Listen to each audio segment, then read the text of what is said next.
Let's talk about tough position. Tough position. If you're a small player or an average height player, this is huge that you understand what I'm about to talk about and that you get good at what I'm about to talk about. If your first reaction when somebody gets in your stuff, like when somebody crowds you and they're in your space, if your reaction is to shy away from them and let them stand you up and take the ball a long way away from your body, this is the weakest position you can put yourself in. It's kind of a natural thing to do, like most players just kind of naturally shy away from a defender, but this is absolutely the weakest position you can put yourself in. So let's talk about what it means to get tough with the basketball. Let's talk about what it means to have a bigger player in your space, crowding you all over you, and still be able to get tough with the ball and own your space. You can't allow the defense to take your space. You've got to be able to own your space. So here's some key points when it comes to tough position.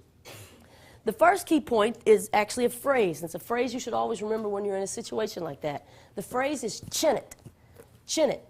In other words, it's as if you've got super glue right here on the side of your neck, and you're going to take this ball and glue it to the side of your chin.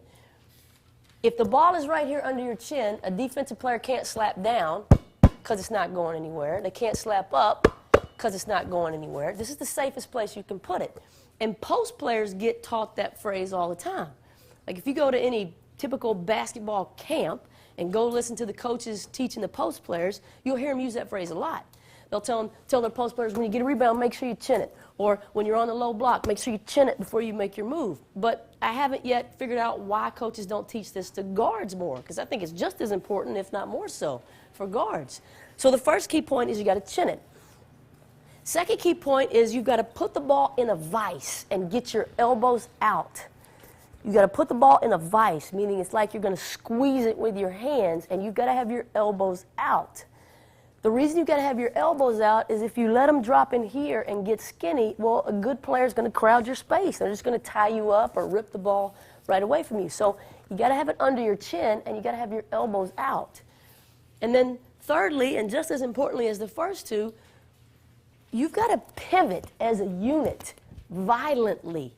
You've got to pivot violently as a unit. It's not about swinging, because this looks like a foul. Plus, it's not very effective. You've got to pivot as a unit. You've got to be able to get people off of you.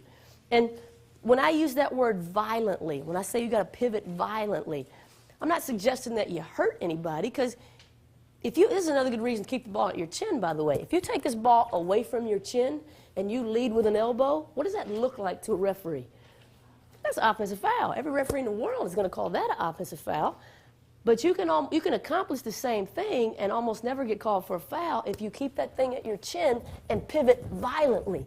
It's as if you're telling the defense, look, if you want to get this ball away from me, you're going to have to worry about losing a nose or a tooth.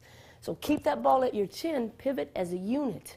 Another key point is to change your heights when you're in tough position. Change your heights. In other words, don't just kind of go on the same plane, back and forth, back and forth. Go low, then go high, then go low again, then go high, keeping that ball in that vise. And then finally, the last key point in tough position is you have to be able to see forward the whole time. You can't put your head down at the ground, and you certainly don't want to turn your back to the defense. You've got to be able to be in good tough position and be able to see forward the whole time. So we're going to work a lot on tough position this week, and